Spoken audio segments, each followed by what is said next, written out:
Muito boa tarde, senhoras e senhores. Alegremente com vocês aqui. Opa! Aí nesse nosso início de primavera. Ainda o tempo ainda meio friozinho, mas está gostoso. Aqui com meu amigo Pedrinho, programa 3 Neurônios 214. Bem-vindos os novos inscritos. Inscrevam-se, compartilhem, apertem os botõezinhos, façam as coisas todas que vocês sabem que tem que fazer. Exatamente. Pedrinho, no começo dessa semana, o nosso presidente... Eu vou botar a escada para você subir. O nosso presidente falou na ONU. Exatamente. Quem é essa ONU? O que nós estamos fazendo na ONU? Desde que ela foi fundada para cá, ela se transformou num órgão das esquerdas mundiais. E cada vez mais tentando interferir na soberania dos países em geral, principalmente na soberania brasileira, atacando todas as nossas instituições, as nossas tradições de democracia, de liberdade.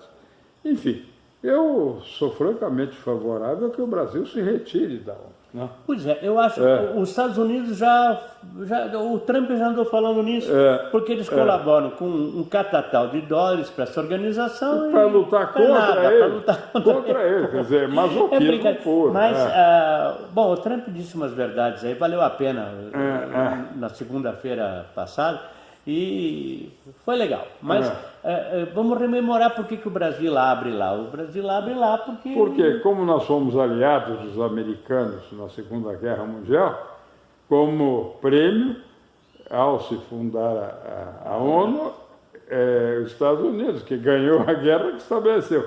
Olha, quem vai abrir todo ano é o Brasil. Na verdade, você sabe que sobre isso, é que eu já não lembro mais, mas eu li, eu não sei se a ONU era um sonho do Roosevelt, ele que lutou pela formação da ONU, do Franklin Delano Roosevelt, acho que era ele. E daí se acabou a Segunda Guerra, teve aquele encontro em Yalta, né? E aí, a partir daí, resolveram criar essa excrescência que era para criar paz no mundo. Só que a paz no mundo seria a Pax Romana, né? No caso é a Pax Russiana. Né? Seria, eles tenderam para o lado do Stalin logo de cara no começo e até hoje eles estão lá. E isso se repete em outras organizações que começam com O de organização, como a OMS, por exemplo. É outro bando de comunistas. Sabe por quê, Pedro? Eu começo a entender por quê.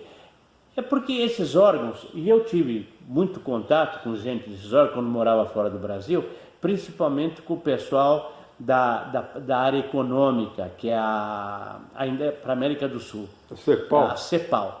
Esse pessoal, eu tinha muitos amigos que eram da CEPAL. E eu costumava dizer para eles, porque eu trabalhava numa multinacional americana, que multinacionais não têm coração.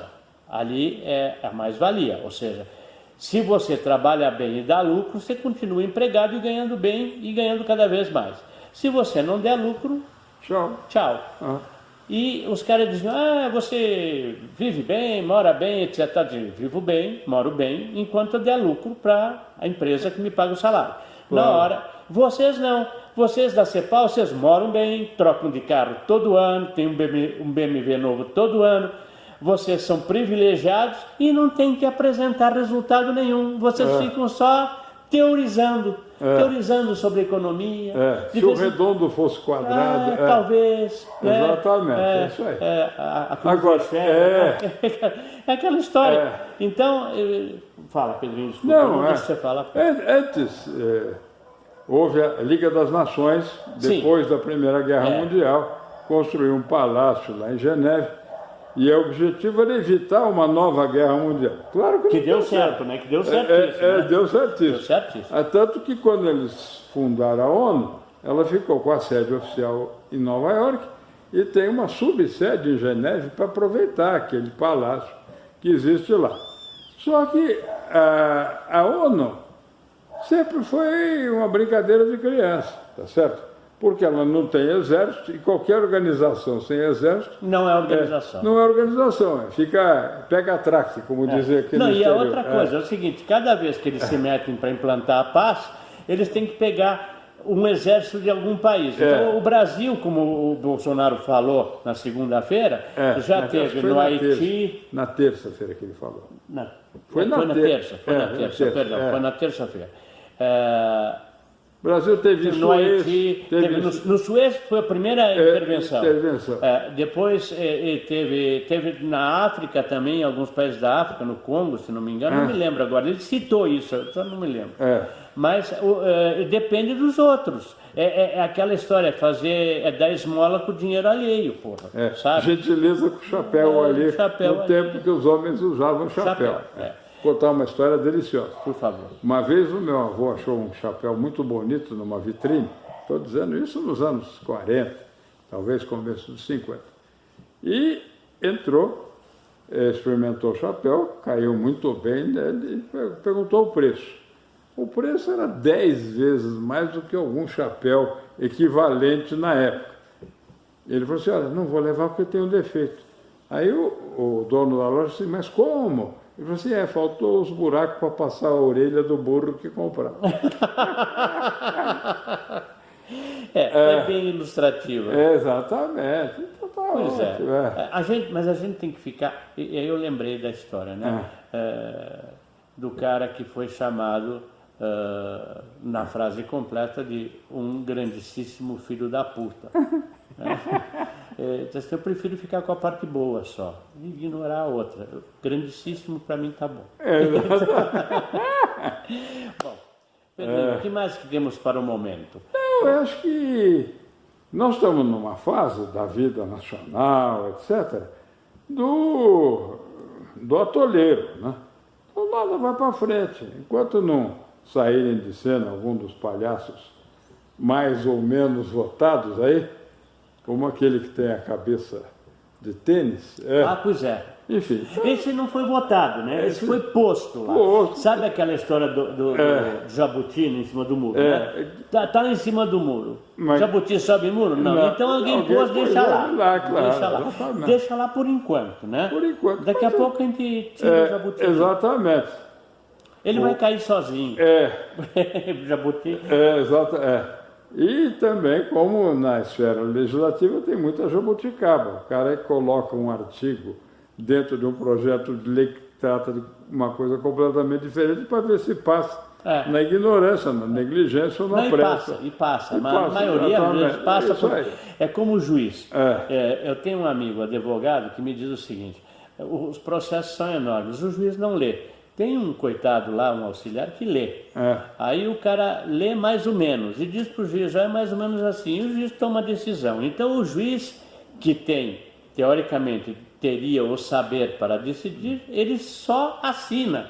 Quem decide é o carinha lá que pode ter entendido ou não entendido. Então você está na mão dessa gente fina, né? Pois é. Não, o problema não é esse, é que o sujeito, um molecote de 20 e poucos anos, presta concurso para juiz.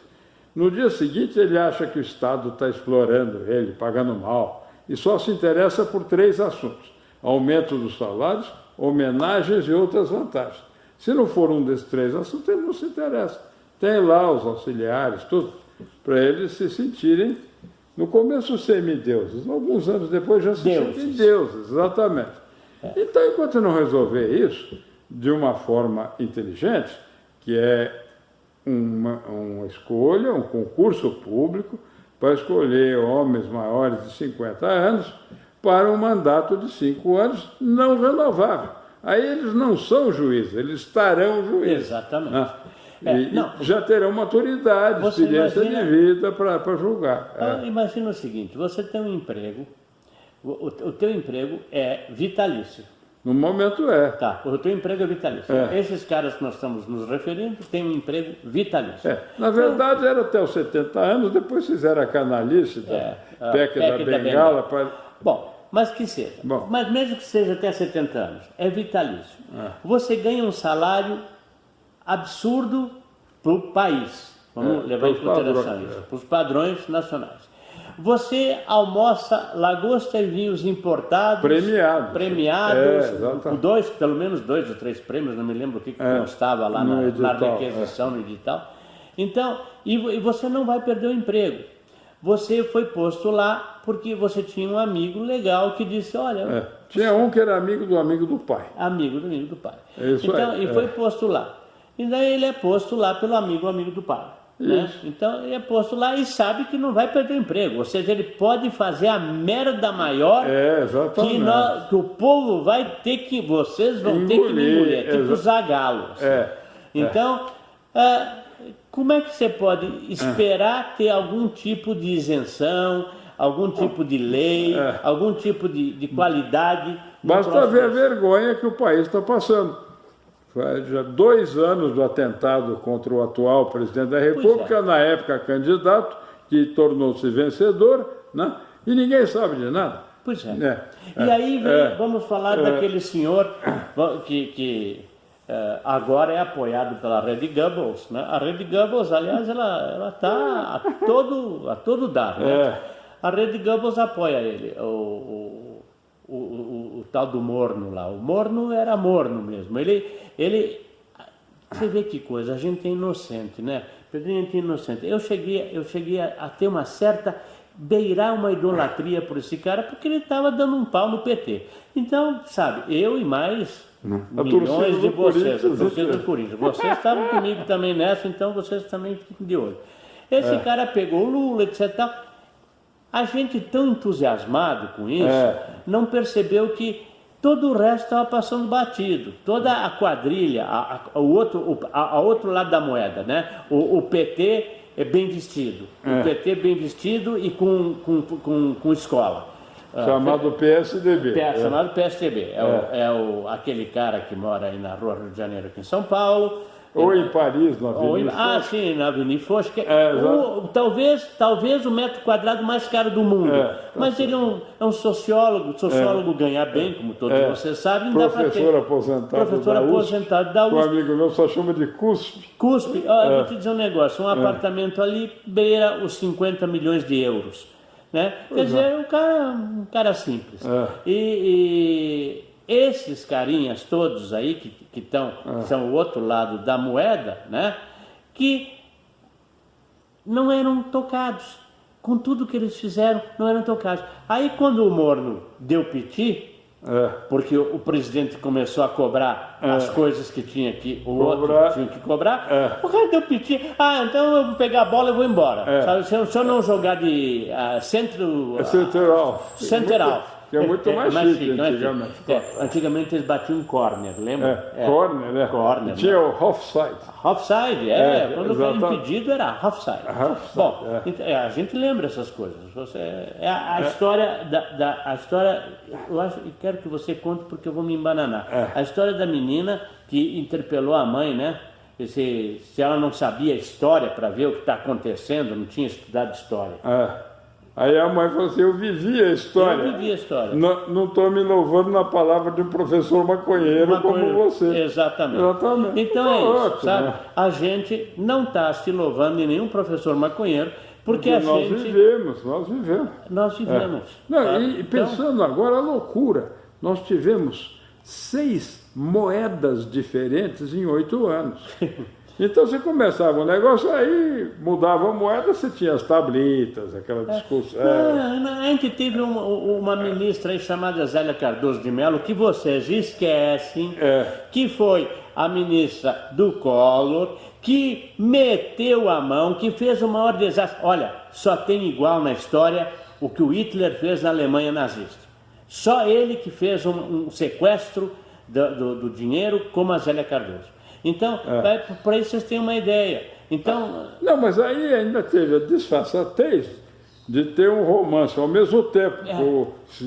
Aquele senador, né? Nem me lembro o nome dele, com quem ela imortalizou o bolero Bessa-me Muito. Dançar com ele e passear de carruagem no Central Park. Não, e pior, depois foi namorada daquele humorista. Sim, esse casou com a piada. Exatamente. Ele casou com a piada. Enfim, talvez... ela não conseguiu namorar no Brasil. Mas talvez seja essa a nossa vingança, né? A vingança. Não mora mais no Brasil. Vários desses caras que o Morno protegeu e que agora estão vindo à tona, esses caras daqui a pouco vão ter que mudar de país. Graças a Deus, né? O ar vai ficar mais respirável. Exatamente. Enfim. Enfant. Tem um ditado em francês que enfant, malherbe vivant. E tem outro que diz assim, qu'est-ce que vous pense? Né? Eu não vou complementar porque é feio, mas cansa. Exatamente. É do tempo do Carlos Zéfiro. Carlos Zéfiro, exatamente. Qu'est-ce que vous pense? Cansa. Se cansa. E nós aqui, que temos mais idade, que vivemos toda essa parafernália, a gente já está cansado. Mas é o seguinte, eu lembro sempre, eu não sei se você vai lembrar, eu já falei num programa há muito tempo, nós estamos no 214, faz tempo. Nós dois estamos parecendo aqui os velhinhos, quem lembra disso, vocês aí do outro lado, do Muppet Show, que quando acabava o show tinha dois velhinhos, eram Muppets, bonecos. E um olhava para o outro e dizia assim, você gostou do show? O outro dizia assim, é uma merda, esse show tá uma merda. Bom, Pedrinho, vamos terminar com os bonecos. O que você está achando do que acontece no Brasil? Eu acho uma maravilha, né? Porque aqui nós não temos vulcão, terremoto, tsunami. Mas o show tá uma merda. Os atores são meio ruins. O show tá uma merda. Ó, eu juro por Deus, o presidente é legal, as coisas estão andando, apesar dos pesares, melhor do que nunca. Mas o show tá uma merda. E o Chorus Line, puta que só puta. No Tiro Line. O Chorus Line é só puta.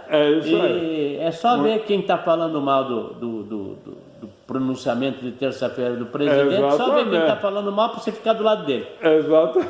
Dito isso, senhoras e senhores, muito obrigado. Os velhinhos do Muppet Show, do Brazilian Muppet Show, se despedem de vocês. Até o próximo programa. Não se esqueçam. Inscreva-se no canal, que é importante, compartilhe, a gente não ganha nada com isso. E eu acrescento sempre, mordam. Exatamente. Mordam, chutem, façam o que vocês quiserem. A gente está aqui para discutir um novo Brasil. Exatamente. Então, vocês são bem-vindos. Porque aqui existe liberdade de opinião. Exatamente. Vai sempre existir. Vocês podem até ser contra a gente. A gente vai cagar e andar para o que vocês são contra. Mas podem ser, tá? Um beijo. Bom. Obrigado. Tchau.